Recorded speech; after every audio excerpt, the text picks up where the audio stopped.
ketiga, di sini saya akan menjelaskan tentang keamanan jaringan.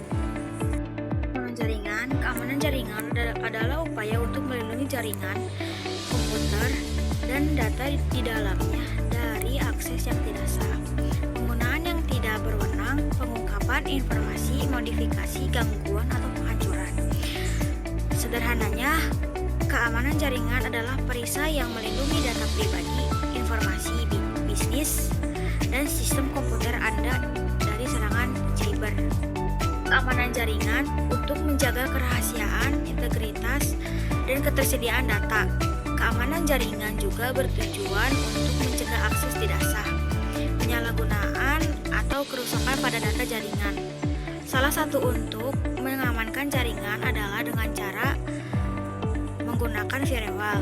Firewall berfungsi untuk menyaring, membatasi, atau menolak hubungan dari luar ke dalam atau dari dalam keluar. Ada keamanan jaringan. Yang pertama ada phishing, individu atau kelompok yang mencoba mengakses sistem secara tidak sah. Yang kedua ada malware, perangkat lunak berbahaya yang dirancang untuk merusak sistem atau mencuri data.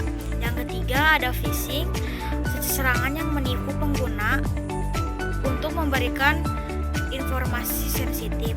Yang keempat ada DDoS, serangan yang membanjiri server dengan permintaan sehingga tidak dapat diakses.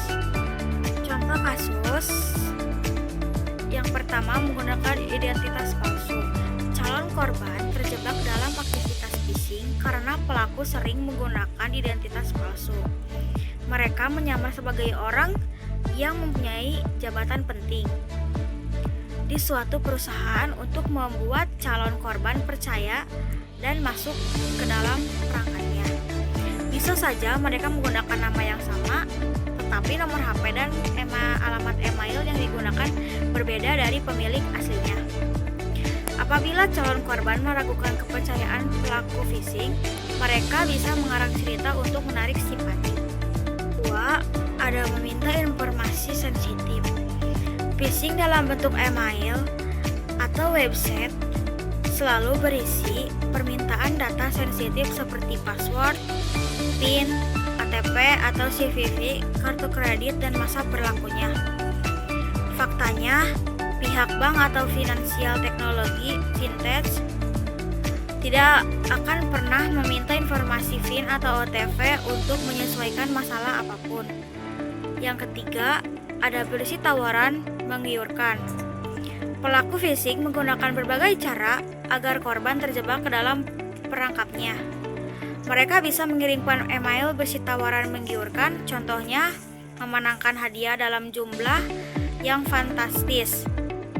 Dengan mengakses tautan yang dikirimkan ke dalam pesan, Anda tidak boleh langsung percaya dan mengklik tautan tersebut karena akan mengarah pada website palsu yang meminta informasi sensitif dengan alasan untuk mengklaim hadiah. Ada menampilkan alamat website yang salah. Cara inilah yang harus diwaspadai pengguna internet. Pelaku sering membuat website penipuan milik perusahaan ternama menggunakan alamat website yang mirip aslinya. Alamat website tersebut sering terdapat salah ketik atau penggunaan domain yang tidak salah untuk mengelabui penggunanya. 5. Isi email atau website berupa ancaman atau rayuan. Tulisan yang ada di dalam website atau email phishing selalu bernada rayuan atau ancaman. Pelaku phishing ingin memanipulasi emosi korban agar mereka segera mengikuti perintah yang tertulis. Contohnya, pelaku phishing yang menyamar sebagai pihak bank mengirimkan email berisi ancaman pemblokiran kartu debit apabila tidak mengganti PIN. Dampaknya, pencurian identitas, kerugian finansial, penyalahgunaan data, kerusakan reputasi, gangguan operasi organisasi, infeksi malware, penipuan kartu kredit, pemerasan, pengambil alihan akun, spionase. Penipuan phishing melalui media sosial dapat dilakukan dengan cara menyembunyikan tautan berbahaya dalam posting atau komentar. Tautan ini dapat mengarahkan penggunaan ke halaman login palsu atau situs yang mencuri informasi sensitif. Untuk menghindari penipuan phishing, Anda dapat berhati-hati terhadap tautan yang mencurigakan dan tidak memberikan informasi pribadi atau kredensial akses. Adalah waspada terhadap tautan mencurigakan. Jangan mengklik tautan dari pengirim yang tidak dikenal atau mencurigakan. Selanjutnya, periksa URL, pastikan situs web yang Anda kunjungi menggunakan protokol HTTPS dan memiliki sertifikat keamanan yang valid. Selanjutnya, jangan memberikan informasi pribadi seperti alamat rumah, ulang tahun, atau data kesehatan melalui email, pesan teks, atau panggilan telepon yang tidak dapat dipercaya. Selanjutnya, hubungi layanan terkait. Jika Anda menerima pesan yang mencurigakan, hubungi layanan tersebut atau orang secara langsung untuk memverifikasi bahwa pesan tersebut benar-benar berasal dari mereka. Selanjutnya, laporan penipuan.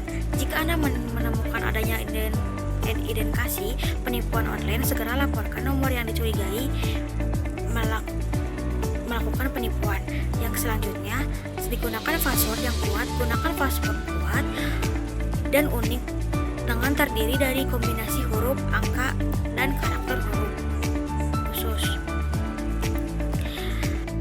Presentasi dari saya.